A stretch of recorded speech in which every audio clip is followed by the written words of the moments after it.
بسم الله الرحمن الرحيم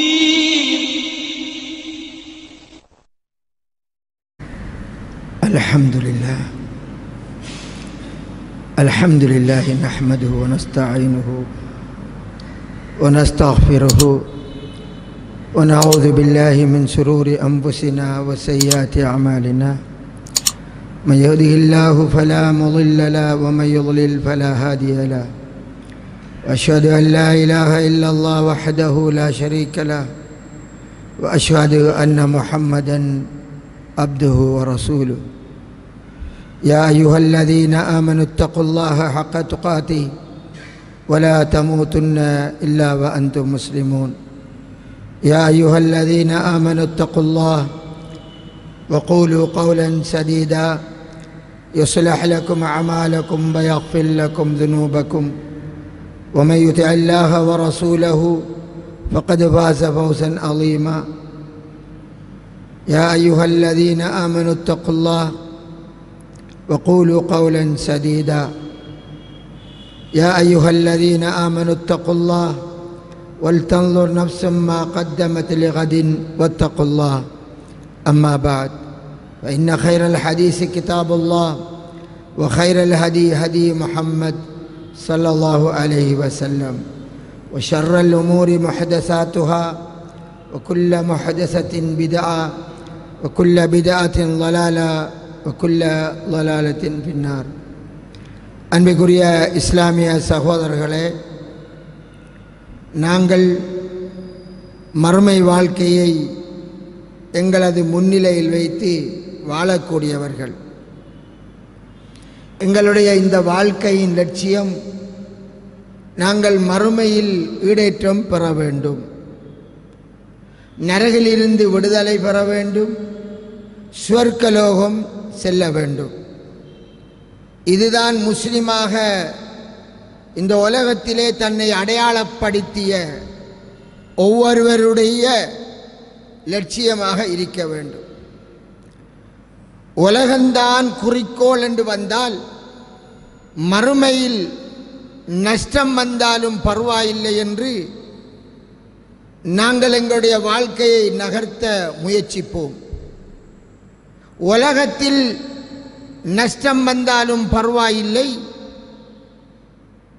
மறுமைதான் அதிலே ஈடேற்றம் பெறுவதுதான் எனது லட்சியம் என்று ஒரு மூமின் நடப்பான். அதுதான் அவனுடைய பாதையாகும்.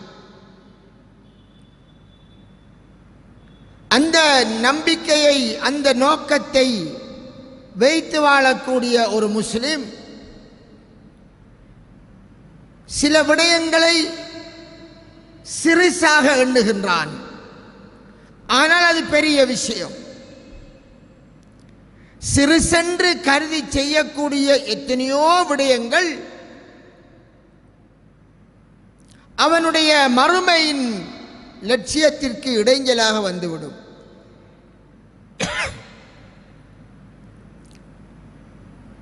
எனவேதான் இது சிறுசு என்று நாம் நினைப்பது அல்லாஹ்விடத்தில் பெரிசாகிவிடக் கூடாது. பெரிசாகிவிட்டால் நாம் நஷ்டமாகி விடுவோம், தோத்து விடுவோம் என்பதை கருத்தில் கொண்டு அந்த ஒவ்வொரு விடயத்திலும் பேணிப்பாக இருக்க முயற்சிக்க வேண்டும். எங்களில் அதிகமானவர்கள் சிறுசென்று எண்ணி நடக்கக்கூடிய ஒரு விடயம்தான் நாங்கள் பேசுகின்ற பேச்சில் இருக்கக்கூடிய வார்த்தை முறைகள். அதிலே ஒரு மிக முக்கியமானது பொய் பேசுதல். பொய் பேச வேண்டும் என்று பேசுவதில்லை, ஆனால் பொய்யர்கள். அல்லாஹ்விடத்தில் பொய் பேசுவனாக ஆகிவிடுவான். இந்த பொய் என்பது ஒரு முஸ்லிமுக்குரிய பண்பல்ல. ரசூலுல்லாஹி ஸல்லல்லாஹு அலைஹி வஸல்லம் அவர்கள் நயவஞ்சகனின் பண்பாக சொன்னார்கள். அரபியிலே அவரை முனாஃபிக் என்று கூறுவோம்.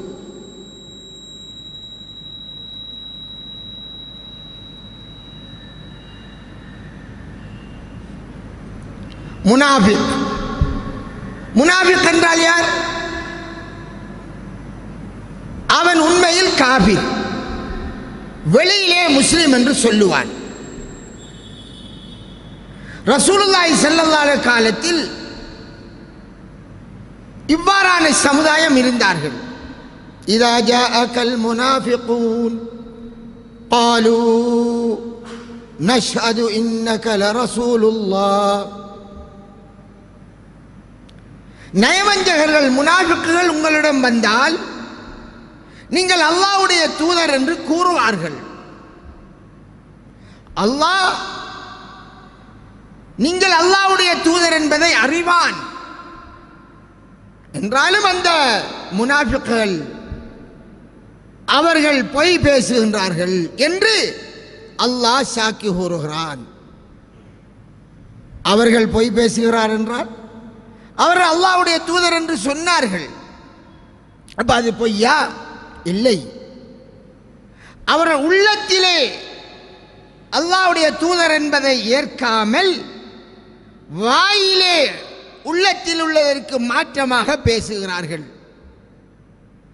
எனவே வெளியில் ஒன்றை பேசுகிறார், அல்லாஹ்வின் தூதர் என்று முஹம்மது நபி ஸல்லல்லாஹு அலைஹி வஸல்லம் காட்டி பேசுகிறார், கூற்று உண்மை. ஆனால் அதன் உள்ளத்திலே அவர்களுக்கு அந்த நம்பிக்கை இல்லை.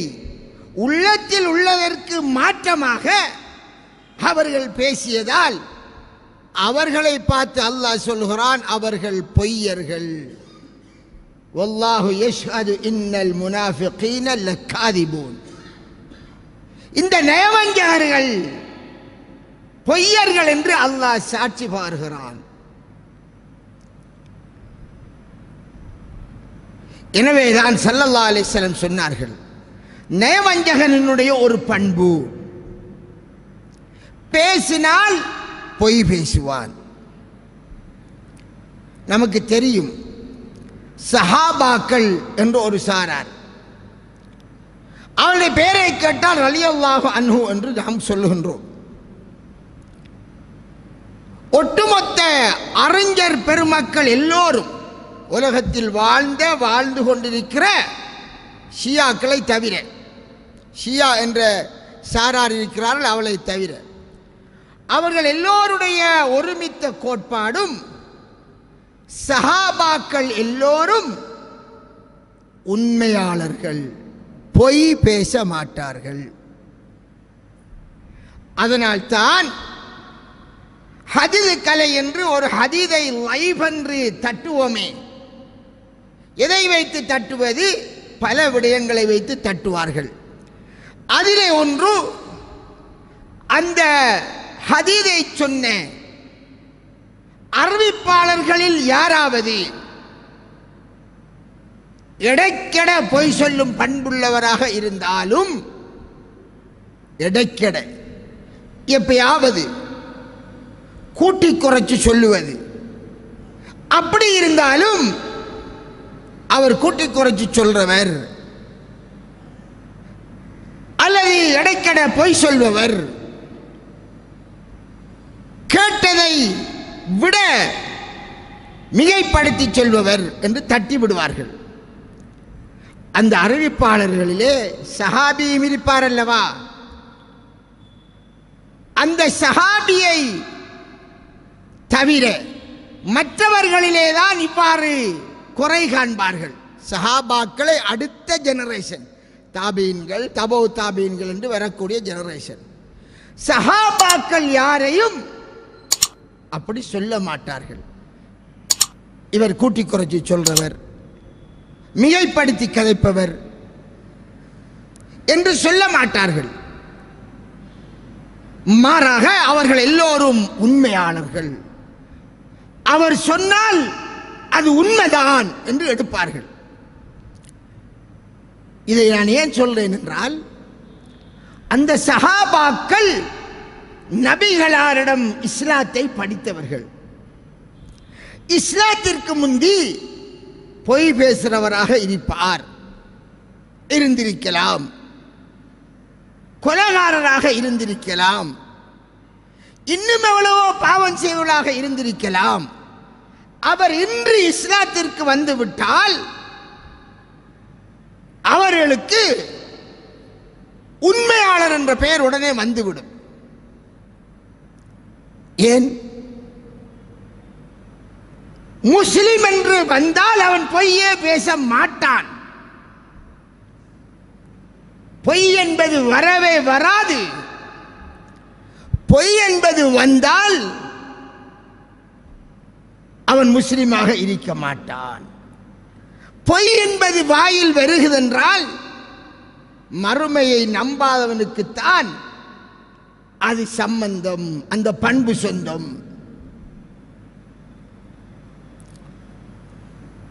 எங்களுக்கு பொய் என்றால் என்னென்றே தெரியாது. எங்களுடைய பேச்சுகள் அவ்வாறு அமைகிறது. ஸல்லல்லாஹு அலைஹி வஸல்லம் உடைய ஹதீஸ், கஃபா பில் மர்இ கதிபன், ஒருவன் பொய்யனாக இருப்பதற்கு போதும் ஐயு ஹத்திஸ பிகுல்லி மா சமிஅஹு அவ் கமா கால அலைஹிஸ்ஸலாம். இந்த ஹதீஸை மட்டும் அப்ளை பண்ணி பாருங்கள். ஏலும் என்றார், அவன் செவியுறுவதை எல்லாம் மற்றவரிடம் கூறுவதே அவன் பொய்யனாக இருப்பதற்கு போதும்.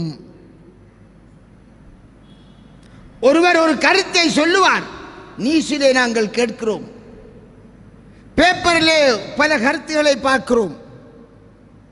கதைத்துக் கொண்டிருக்கிற போது எத்தனை பேர் விடயங்களை சொல்வார்கள். கேட்பதையெல்லாம் மற்றவரிடம் நாம் கூறும் வழக்கம் கொண்டவர்களாக இருப்போம் என்றால் அது போதுமாம் அவன் பொய்யனாக ஆகுவதற்கு. ஏனென்றால் அதை சொல்லும் போது தனது கருத்து எடுபட வேண்டும் என்று நினைப்பான். அதனால் அவன் மிகைப்படுத்தி கூறுவான். இது ஒரு காரணம். இரண்டாவது, சொல்லுகின்றவன் அந்த செய்தியை எவரிடமிருந்து கேட்டானோ, அது நியூஸாக இருக்கலாம், பத்திரிகை நியூஸாக இருக்கலாம், அல்லது ஒருவரிடமிருந்து கேட்டதாக இருக்கலாம். அவன் கூட்டி குறைச்சி சொல்பவனாக இருப்பான். இன்றைய நியூஸை எடுத்தால் உண்மையா? ஒரே செய்தி பலவிதமாக வருகிறது. அதை அவர் கேட்டுவிட்டு மற்றவரிடம் சொல்லும் போது உண்மை மாதிரி சொல்வார். ஒரு செய்தியை சொல்ற போது இன்ன இடத்தில் இன்ன விடயம் நடந்தது என்று இன்னார் கூறினார் என்று சொல்லுவார். நியூஸிலே அப்படி வருகிறது. இன்ன விடயத்தில் இன்னது நடந்தது என்று இன்னார் கூறினார் என்று நிருபர் ஒரு செய்தியை வாசிக்கிறார். அதை கேட்டவர் அதை சொல்ற போது இன்ன இடத்தில் இன்னது நடந்தது என்று சொல்லுவார். இவன் பொய்யன். இன்னார் சொன்னார் என்பதை விட்டு விடுவார். அதனால் இஸ்லாத்தின் பார்வையிலே அவன் பொய்யனாக இருக்க போதும் என்று ஸல்லல்லாஹு அலைஹி வஸல்லம் சொல்லுகிறார்கள்.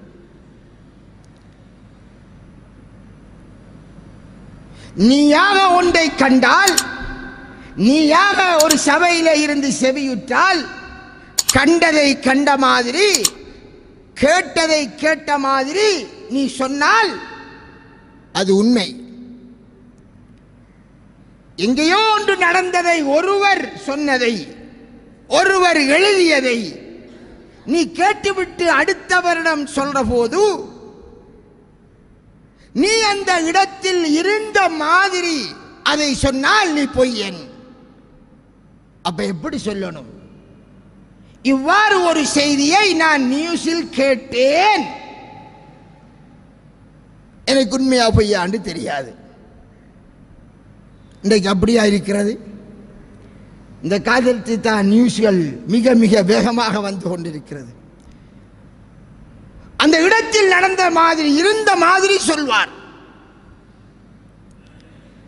கொரோனா காலம், பரபரப்பான செய்திகள் வரும். அதிர்ச்சியான செய்திகள் வரும், பயமான செய்திகள் வரும்.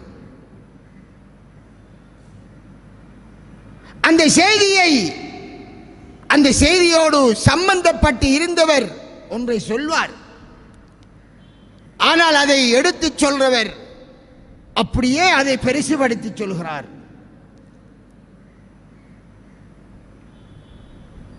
எங்களுக்கு அதை பற்றிய பாரதூரம் தெரியாது. நாங்கள் சாதாரணமாகவே கதைக்கிறோம். அது போய் இன்று வரை இஸ்லாம் இவ்வளவு பரிசுத்தமாக பாதுகாத்திருப்பதற்கு காரணம் ஒருவருடைய வாயில இருந்து இஸ்லாமிய வார்த்தை ஒன்று வருகிறதா, நபியை தொட்டும் ஒரு செய்தி வருகிறதா, அவருடைய வாயில் இருந்த அந்த வார்த்தை வருகின்ற போது அந்த வாய் வார்த்தையை அப்படி எடுக்க மாட்டார்கள். சுப்ஹானல்லாஹ். ஒரு சின்ன உதாரணம், தாவூஸ் பின் கைசான் ஒரு தாபிஈன் ரலியல்லாஹு ரஹ்மஹுல்லாஹ், சயீத் பின் ஜுபைர் ஒரு தாபிஈன், சஹாபாக்களை அடுத்த ஜெனரேஷன், சஹாபாக்களிடம் மார்க்கத்தை எடுத்தவர்கள். இமாம் ஹசன் அல் பஸ்ரி ஒரு பெரிய தாபியின் இமாம். அவர்கள் ஒரு செய்தியை சொல்கிறார்கள் என்று வச்சுக் கொள்வோம். என்ன சொல்கிறார்கள்? ரசூலுல்லாஹ் சொன்னார் என்று சொல்கிறார்கள். ரசூலுல்லாஹ் சொன்னார் என்று ஒரு தாபியின், நபியை சந்திக்காத ஒருவர் சொல்கிறார். இதை இமாம்கள் எப்படி அணுகுவார்கள் தெரியுமா? சொன்னவர் உண்மையாளர் இமாம் ஹசன் அல் பஸ்ரி, இமாம் சயீத் பின் ஜுபைர், இமாம் தாவூஸ் பின் கைசான், மிகப்பெரிய இமாம்கள். அந்த காலத்திலே தாபீன்கள் காலத்தில் வாழ்ந்த உலமாக்கள். அவர்கள் நபிகளார் சொன்னார் என்ற ஒரு செய்தியை சொன்னால் அதை அவர்கள் எந்த நபி தோழரிடம் இருந்து கேட்டார்கள் என்கிற விடயத்தை அவர்கள் தெரியப்படுத்தாத வரை அதை ஆதாரமற்றது தூக்கி எறிந்து விடுங்கள் என்று தள்ளி போட்டுடுவார்கள். இன்று வரை அதுதான் ஹதீஸ் கலை விழி. நீங்கள் நபியை சந்திக்கவில்லை ஸல்லல்லாஹு அலைஹி வஸல்லம், அப்படி என்றால் நீங்கள் ஒரு சஹாபியிடம் கேட்டிருக்க வேண்டும். அந்த சஹாபியிடம் தான் நீங்கள் இதை கேட்டீர்களா என்பதை நீங்கள் சொல்ல வேண்டும். சொல்லவில்லையா, அதை அப்படி பலகீனமான செய்தி, ஆதாரமற்ற செய்தி என்று அதை விட்டு விடுவார்கள். அப்படி ஒன்று ரெண்டு செய்தி அல்ல, லட்சக்கணக்கான செய்திகள் அரபு உலகத்தில் இருக்கக்கூடிய கிரந்தங்களிலே பதியப்பட்டிருக்கிறது. ஒரு தாபிஈன், நபியின் தோழர்களிடம் இல்மை படித்த உலமாக்கள், அவர்கள் சொன்னால் கூட தான் யாரிடமிருந்து அதை செவியுற்றார் என்று பார்த்து இவருக்கும் அந்த சஹாபிக்கும் இடையில் தொடர்பு இருந்திருக்கிறதா என்று பார்த்து அதற்கு பிறகுதான் ஏற்பார்கள். இமாம் ஹசன் அல் பஸ்ரி ரஹ்மஹுல்லாஹ் அபூ ஹுரைரா ரலியல்லாஹு அன்ஹு இருந்து ஒரு செய்தி சொன்னால், அவரை தொட்டும் சொன்னால், அவர் ரசூலுல்லாஹி ஸல்லல்லாஹு அலைஹி வஸல்லம் அவர்களை தொட்டும் சொல்கிறார் என்றால், ஹசன் பஸ்ரி ரஹ்மஹுல்லாஹ் சொன்ன செய்தியை அபூ ஹுரைரா ரலியல்லாஹு அன்ஹு என்ற சஹாபியிடமிருந்து தான் அவர் கேட்டிருக்க வேண்டும். ஆனாலும் அதை ஏற்க மாட்டார்கள். என்ன செய்வார்கள் தெரியுமா? இவருக்கும் அபூ ஹுரைரா ரலியல்லாஹு அன்ஹு அவர்களுக்கும் சந்திப்பு இருந்திருக்கிறதா? அபூ ஹுரைரா ரலியல்லாஹு அன்ஹு வாழ்ந்த பிரதேசத்தில் இவர் வாழ்ந்திருக்கிறாரா? அபூ ஹுரைரா ரலியல்லாஹு அன்ஹு இருந்த காலத்தில் இவர் உயிரோடு இருந்திருக்கிறாரா அல்லது அவர் மரணித்ததன் பின்னர் தான் இவர் பிறந்தாரா என்றெல்லாம் பார்த்து இவர் கேட்டிருக்க வாய்ப்பிருக்கிறது என்று ஒரு ஆய்வு செஞ்சதன் பின்னர் தான் இது ரசூலுல்லாவின் செய்தி என்று சொல்வார்கள். ஏன்? இதுதான் அனைத்து இமாம் புகாரி ரஹ்மஹுல்லா, இமாம் முஸ்லிம் ரஹ்மஹுல்லா, இமாம் திர்மிதி ரஹ்மஹுல்லா, இமாம் அபூ தாவூத், நசாயி, இப்னு மாஜா, மாலிக், இமாம் தாரமி, பைஹக்கி, இமாம் இப்னு ஹிப்பான், இமாம் அனைத்து இமாம்களும் கடைபிடித்த முறை. நபியின் பேரிலே ஒரு செய்தி ஊர்ஜிதமற்று வந்துவிடக் கூடாது. நபி சொன்னார் என்று நாம் ஒரு செய்தியை சொல்வதாக இருந்தால் அது உண்மையில் நபி சொன்னதென்று உறுதிப்படுத்தப்படணும். இது ரசூலுல்லாஹி ஸல்லல்லாஹு அலைஹி வஸல்லம் அவர்கள் விடயத்தில் மட்டும்தான் இப்படி பார்ப்பது என்பது அல்ல, மொத்தமாகவே ஒரு முஸ்லிமுடைய பண்பு அப்படித்தான் இருக்க வேண்டும். நாவினால் நாம் ஒரு செய்தியை, நாம் கண்ணுறாத செய்தியை, நாம் நேரடியாக கேட்காத செய்தியை, நேரடியாக நாங்கள் தொடர்பாகாத ஒரு செய்தியை இன்னொருவரிடம் சொல்ற போது அந்த செய்தியை சொல்லிவிட்டு இப்படி எனக்கு இன்னார் சொன்னார் என்று சொல்ல வேண்டும். இப்படி பேசுறோமா? அல்லது இப்படி சொன்னதாக, இப்படி நடந்ததாக நான் செய்தியின் மூலமாக அறிந்தேன், அப்படி சொல்ல வேண்டும். அப்படி இல்லாமல் ஒருவர் சொன்ன செய்தியை கேட்டு இவர் இப்படி நடந்திருக்கிறாரே, இப்படி நடந்திருக்கிறாரே, உடனே முடிவெடுத்துருவார்கள்.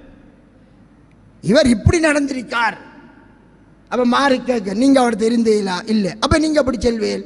இல்லை, அவர் அப்படித்தான் நடந்திருக்காராம், நடந்திருக்காராம் என்று உங்களுக்கு ஒருவர் சொன்னார், நீங்கள் அவர்கிட்ட இருக்கவில்லை, அதை காணவில்லை, அப்ப நீங்க எப்படி உறுதியா சொல்வேன்? எல்லோரிடமும் இது சாதாரணமாக இருக்கிறது. ரசூலுல்லாஹ் சொன்ன ஹதீஸ் இருக்கிறது, ஒருவன் தான் செவியுறுவதை எல்லாம் மற்றவரிடம் கூறுவதே அவன் பொய்யன் என்று இருப்பதற்கு போதும். இப்ப நீங்க உங்களை யோசிச்சு பாருங்கள், உங்களை நீங்க உண்மையாளர்கள் எத்தனை பேர் இருக்கிறீர்கள் என்று. நீங்க உண்மையாளரா அல்லது பொய்யரா? அன்பிற்குரிய சகோதரர்களே, எந்த நபரை பற்றி நான் செய்தான், முஸ்லிமோ முஸ்லிம் அல்லாதவரோ, ஒரு பிரமதத்தாரை பற்றி ஒரு செய்தி வந்தாலும் அந்த செய்தியை நீங்கள் இன்னொருவருக்கு சொல்லுகிற போது நீங்கள் கண்ட மாதிரி கேட்ட மாதிரி சொல்லக்கூடாது. உங்களுக்கு அந்த செய்தியை சொன்னவன் கூட்டி சொல்லிருக்கலாம், குறைத்து சொல்லிருக்கலாம், நடப்புக்கு மாற்றமா சொல்லிருக்கலாம். நாளாந்தம் நியூஸை பாருங்கள், எப்படி எப்படி எல்லாம் செய்திகள் வருகிறது. அரசியல்வாதிகள் சொல்ற செய்தி எப்படி இருக்கிறது, எவ்வளவு பெறற்றார்கள். நம்முடைய கண் முன்னே நம்முடைய ஊரிலே ஒன்று நடந்திருக்கும், அங்கிருந்து நியூஸ் வாசிப்பார்கள், நாம வீட்டிலிருந்து சிரிச்சு கொண்டிருக்க வேண்டியிருப்போம். நியூஸை கேட்டுவிட்டு நான் கங்கட்ட பொய்ய சொல்லான்கள். நடக்குதா இல்லையா? இது ஹதீஸ் கலைக்குரிய சட்டம் அல்ல. ஒவ்வொரு முஸ்லிமும் அப்படித்தான் இருக்க வேண்டும். ஏன் அப்படித்தான் ஒவ்வொரு முஸ்லிமாக இருந்த சஹாபாக்கள் அனைவரும் இருந்தார்கள், நபி தோழர்கள் அனைவரும் அப்படித்தான் இருந்தார்கள். ஆனால் தான் சஹாபாக்கள், அனஸ் ரலியல்லாஹு அன்ஹு நினைக்கின்றேன், அவர் கூறுகின்றார், நான் இப்போது சொல்கிறேன் பார், அனஸ் ரலியல்லாஹு அன்ஹு நினைக்கின்றேன், ஏனென்றால் அந்த சஹாபிதானா அல்லது இன்னொரு சஹாபியா என்று எனக்கு சந்தேகம் வந்து விடுகிறது.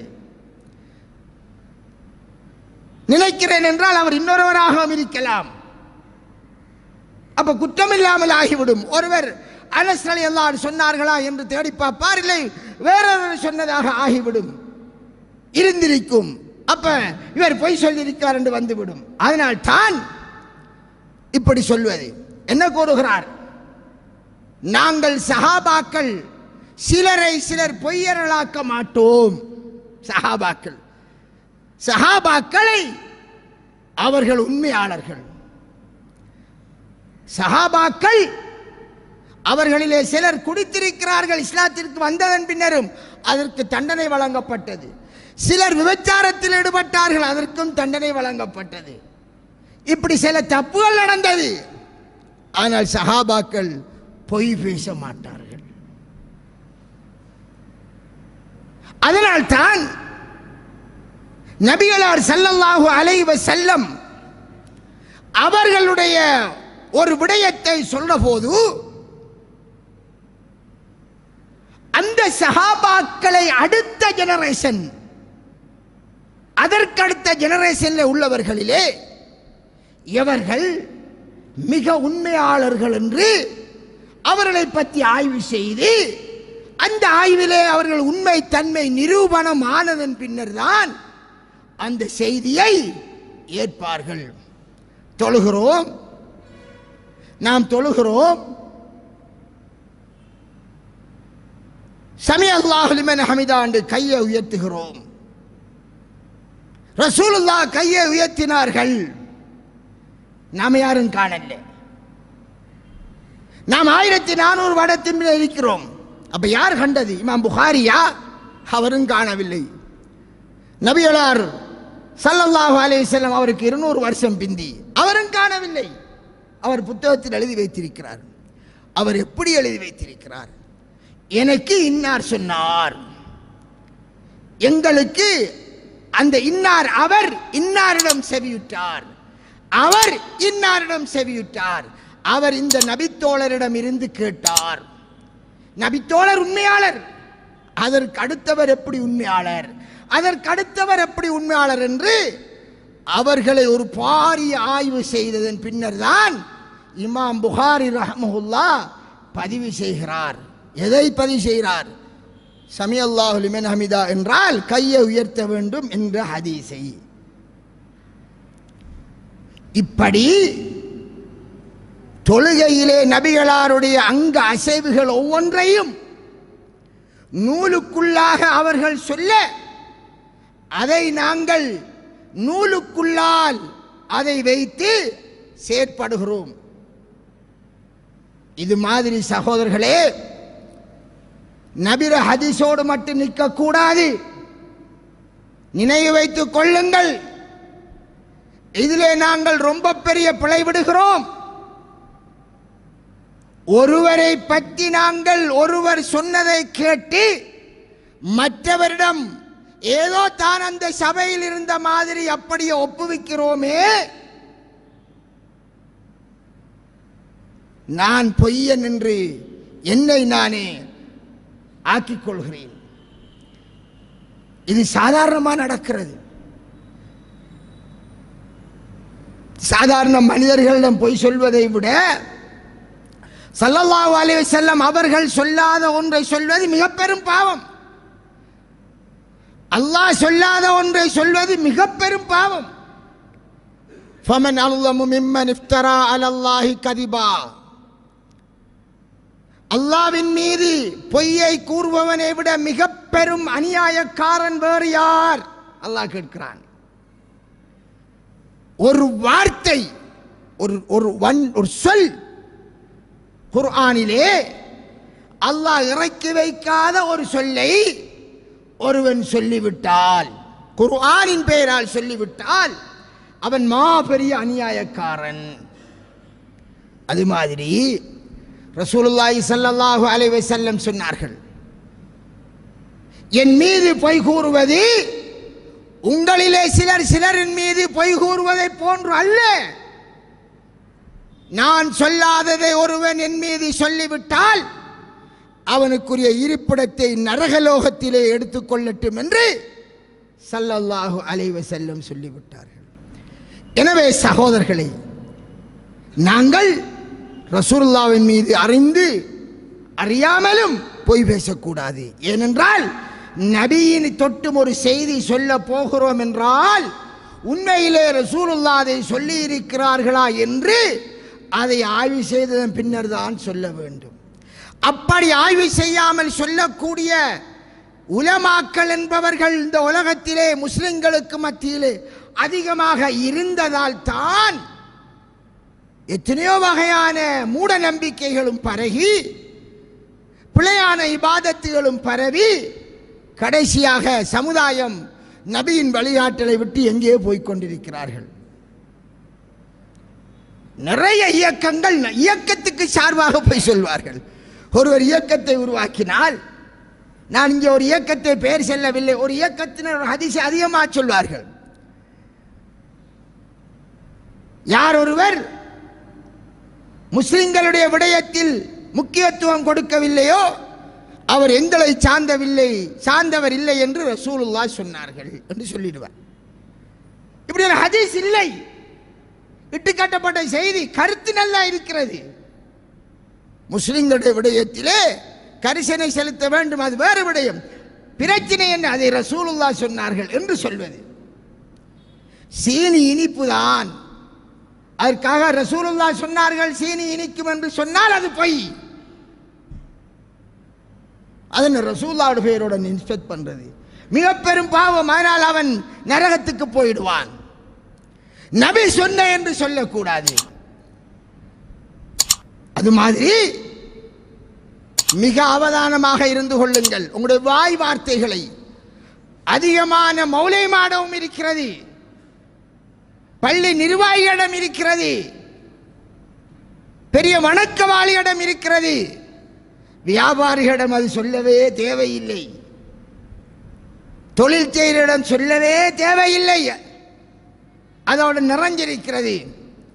ஒரு செய்தியை கேட்டால் அதை முதல் அப்படியே நம்பிடுவார்கள். இன்னார் இப்படியாம் அப்படியே நம்புவது, நம்பி மனசில் நிரப்புவது. பின்னர் அடுத்தவரிடம் இவர் கண்ட மாதிரி சொல்வது, கேட்ட மாதிரி சொல்வது, அது பாவம், பெரும் பாவம். ரசூலுல்லாஹி ஸல்லல்லாஹு அலைஹி வஸல்லம் என்ன கூறுகிறார்கள்? ஹதீஸ் கேள்விப்பட்டிருப்பேன். ஒரு மனிதன் அல்லாஹ் வெறுக்கக்கூடிய ஒரு வார்த்தையை சொல்வான், ஆனால் அவன் அதை பொருட்படுத்த மாட்டான். ஒரு வார்த்தை, அது கலிமாண்டே வருகிறது, ஒரு சொல்லை சொல்வான், அதை அவன் பொருட்படுத்தாமல் சொல்லிவிட்டுவான். அதனால் அவன் நரகத்தில் வீசப்படுவான். ஒரு வார்த்தை, அது எத்தனையோ விடயம் பெறும். சிங்கிள் வேர்ட், அவர் இப்படியாம் அல்லது அவர் இப்படி முடிஞ்சு இவர் செய்கிற நன்மையெல்லாம் அள்ளி கொடுத்துக்கு அப்படியே போவார் நரகத்துக்கு. அதனால் தான் சொன்னார்கள், நீ செவியுறுவதை எல்லாம் பேசினால் நீ பொய்யனாக இருக்க போதுமாகும். இது பேசின் மூலமாக பொய். இன்னொரு பொய் என்ன? செயல் ரீதியான பொய். செயல் ரீதியான பொய்யைத்தான் நாங்கள் ஏமாத்து, மோசடி என்கிறோம். ஒருவர் வருகிறார், ஸல்லல்லாஹு அலைஹி வஸல்லம் வருகிறார்கள். ஒரு சஹாபி வியாபாரம் செய்கிறார், தானியத்தை வெளியிலே காய்ந்திருக்கிறது, கையை ஓட்டுகிறார்கள். ஸல்லல்லாஹு அலைஹி வஸல்லம் ஈரலிப்பிருக்கிறது. அப்ப என்ன சொன்னார்கள் உங்களுக்கு தெரியும் இந்த ஹதீஸ். எங்களுக்கு யார் மோசடி செய்தாரோ அவர் எங்களை சார்ந்தவர் அல்ல. அப்ப ஒரு பொருளை விற்பவர் வெளியிலே நல்லது மாதிரி காட்டுகின்றார், அந்த பார்வையில் வெளி சில தெரிந்தாலும் சரிதான், உள்ளுக்கு குறை இருக்கிறது. அவர் ஒரு பொய் வியாபாரி, பொய் சொல்லி வியாபாரம் செய்பவர். எல்லாத்திலையும் வருகிறது, எலக்ட்ரிக் ஐட்டத்திலையும் வருகிறது, இரும்பு ஐட்டத்திலையும் வருகிறது, முழுதும். அது லேபிள் போட்டாலும் சரிதான், போடாட்டியும் சரிதான். அவர் பார்க்கிறார், சிலதில் லேபிள் போட்டிருப்பார்கள் மேட் இன் இந்தியா என்று. ஒரிஜினல் மேட் இன் இந்தியாவா அன்று ஒருத்தர் வந்து கேட்பார். கேட்டால் இவருக்கு தெரியும் உண்மையான மேட் இன் இந்தியா அல்ல, அது எங்கேயோ ஊரில் லேபிள் போட்டு அடிச்சு வருகிறது. சொன்னால் வாங்க மாட்டான். எனக்கு தெரியாம்பார். இல்லை எங்க மாட்டா தெரியாம்பார். உனக்கு தெரியும் தானே, நீ தானே போய் காத்தாங்குடியில் இல்லாட்டி மட்டக்களப்பில் இல்லாட்டி அன்றாபுரத்தில் ஏதாவது ஊரில் வாங்கியிருந்தாய், உனக்கு தெரியும் தானே. பொய். உனக்கு தெரிகிறது, இன்னொருவன் பெறுவான். உனக்கு தெரியும் இது மேட் இன் இந்தியா இல்லை என்று. ஆனால் அதில் இருக்கிற லேபலை பார்த்து எல்லோரும் விசாரிக்க மாட்டார்கள். ஒருவர் இந்தியாவோட சாமான் என்று வாங்கிக்கு போவார். அந்த லேபல் வைத்து நீ அவரை ஏமாத்துகிறாய். அப்படி என்றால் நீ வாயால் பேசவில்லை, உன் செயலால் பேசுகிறாய். நான் இந்தியாவுடைய சாமான் விற்கிறேன், சைனா என்றால் வாங்க மாட்டான். நீ பொய் சொல்லி வியாபாரம் செய்கிறாய். 3 பேர் அல்லாஹ் அவர்களை மறுமையில் ஏறெடுத்து பார்க்க மாட்டான், அவர்களுக்கு தண்டனை இருக்கிறது என்று ரசூலுல்லாஹ் சொன்னபோது ஒருவரை சொன்னார்கள். ஒரு பொருளை விற்பதற்காக பொய் சத்தியம் பண்ணுகிறார். பொய் சத்தியம் பண்ணி அவர் விற்கிறார். ஆனால் அவன் நரகம் போவான். அல்லாஹ் அவனை மறுமையில் கருணை கண் கொண்டு பார்க்க மாட்டான். அப்ப எங்க போவார்? உனக்கு ஒரு 100 ரூபாய் கிடைக்கும், 500 ரூபாய் கிடைக்கும், 50,000 கிடைக்கட்டும், 5 கோடி கிடைக்கட்டும், நரகத்துக்கு போயிடுவாய். 5 கோடியா? இந்த உலகம் அளவு சொத்து இருந்தாலும் நரகத்தில் இருந்து உனக்கு விமோசனம் கிடைக்காது. அதனால் அதிகமானவர் நாங்கள் செயல் ரீதியாக போய் சொல்கிறோம். நான் மாணவர்களுக்கு சொல்லிக் கொடுப்பேன், நீங்கள் விளங்குறதுக்காக சொல்கிறேன். ஆசிரியர் வருகிறார், 2 மாணவர்கள் பாட நேரத்தில் கதைத்துக் கொண்டிருக்கிறார்கள். ஆசிரியர் வருவதை மாணவன் கண்டுகொண்டான். பக்கத்திலே பாத்ரூம் இருக்கிறது. உடனே அவர்கள் 2 பேரும் ஏதோ பாத்ரூமுக்கு போய் வர மாதிரி எக்ஷன் காட்டணும் அல்லவா, அதற்காக உடனே பாத்ரூமுக்கு உள்பட்டு திருப்பி வெளியிறங்கிறார்கள். ஆசிரியர் நேரத்தோடு கண்டுகொண்டார். அவர் கண்டுகொண்டார் என்பதை அவன் அறியவில்லை. இப்ப அவனுடைய நினைப்பு என்ன? பாத்ரூம் போய் வார பிள்ளைகள் தானே என்றுட்டு ஆசிரியர் போயிடுவார் என்று அவன் தனது செயலால் நாம் பாத்ரூம் போய் வாரன் என்று பொய் கூறுகிறான். பிள்ளைகள், நீங்கள் இப்படியும் பொய் பேசக்கூடாது. நீ தாமதித்ததால், பாட நேரத்தில் கதைத்திருந்ததால் தற்செயலாக ஆசிரியர் அடிப்பார் என்றால் அந்த அடி பரவாயில்லை. நீ இப்போது செய்கின்ற இந்த ஒரு பொய் செயல் ரீதியான பொய், அது சமன் உன் ஆசிரியரை நீ ஏமாத்துகிறாய். அவர் உன் மீது கொண்ட நம்பிக்கைக்கு நம்பிக்கை மோசடி செய்கிறாய். அவரிடம் நான் நல்ல பிள்ளை என்று காட்டுகிறாய். இப்படி சிறு செய் பழகினால் நாளைக்கு இதை போன்று பெரிசை செய்வாய். நேற்றும் என்ற மாணவர்களுக்கு இந்த புத்திமதியை சொன்னேன். அன்பிற்குரிய சகோதரர்களே, எவ்வளவு பொய் சொல்ல நாமே, நம்முடைய உடம்பும் பொய் பேசக்கூடாது. கடைசியாக ஒன்றை சொல்லி முடிக்கிறேன். ஸல்லல்லாஹு அலைஹி வஸல்லம் அவருடைய ஒரு ஹதீஸ், ஒரு மனிதன் ஒரு முட்டையை களவெடுக்கிறான், அவனுடைய கை வெட்டப்படுகிறது. முட்டையை களவெடுத்தால் அது கைவெட்ட இஸ்லாமிய சட்டம் அல்ல. ஆனால் சொல்லுகிறார்கள், இஸ்லாமிய சட்டப்படி 1/4 தீனார் அளவு களவெடுத்தால் கைவெட்டப்படும். 1/4 தீனார் என்றால் ஒரு அறிவிப்பின் பிரகாரம் 3 வெள்ளிக்காசி, 1/4 தங்க காசு இல்லாட்டி 3 வெள்ளிக்காசு. அந்த 3 வெள்ளிக்காசு என்பது இந்த காலத்து பெறுமதிக்கு அந்த 1/4 தீனார் என்பது சுமார் 12,500 ரூபா, கிட்டத்தட்ட நாளுக்கு நாள் சேஞ்ச் ஆகும். சரி, ஒரு முட்டை எவ்வளவு? 10 ரூபா. 12,500 ரூபாவுக்கு அவன் இஸ்லாமிய நாடுகளிலே கைவெட்டப்பட வேண்டியவன் முட்டையால் கைவெட்டப்படுகிறான் என்று ஸல்லல்லாஹு அலைஹி வஸல்லம் சொன்ன ஹதீஸை வைத்து என்ன எழுதுகிறார்கள் தெரியுமா? முதல் முட்டையை எடுப்பான், அடுத்த தரம் முட்டை விடக்கூடிய கோழியை களவெடுப்பான், அடுத்த தரம் ஆடை களவெடுப்பான். சின்னதானே சின்னதான் என்று கடைசியா ஆடு களவெடுத்து கைவெட்டப்படுவான். முட்டை என்று சிறுசை பார்த்து கடைசியா கைவற்ற நிலைக்கு போயிடுவான். அதனால் சகோதரர்களே, இது ஸல்லல்லாஹு அலைஹி வஸல்லம் எங்களுக்கு தரக்கூடிய புத்திமதி.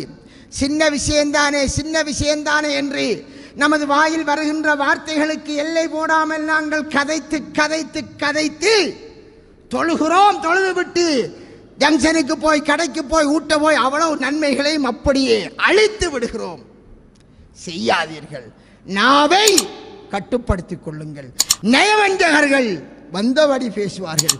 நீங்கள் முஸ்லிம்கள், நாங்கள் சஹாபாக்களின் வாரிசுகள் என்றால் அவர்களை போன்று உண்மையாளர் என்று சொல்ல வேண்டும். உனக்கு ஒரு விடயத்தில் சந்தேகமா மறதியா அதை கன்ஃபார்மா சொல்லாதீர்.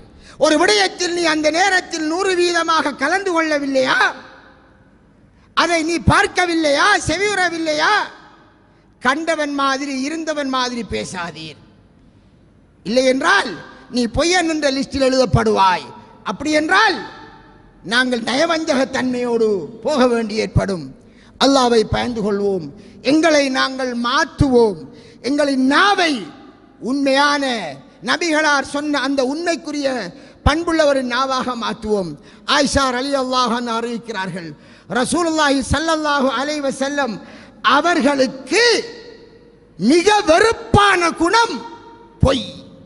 இஸ்லாம் என்பதே உண்மையான மார்க்கம். அந்த உண்மையான மார்க்கம் உள்ளவர்கள் உண்மை மட்டுமே அனைத்து விடயத்திலும் சொல்லாலும் செயலாலும் எண்ணத்தாலும் இருக்க வேண்டும் என்பதை அல்லாஹ் உங்களுக்கும் எனக்கும் விளங்கி நடக்க நல்லர் பாலிப்பனாக. வாஹிர் தாவா அல்ஹம்துலில்லாஹ்.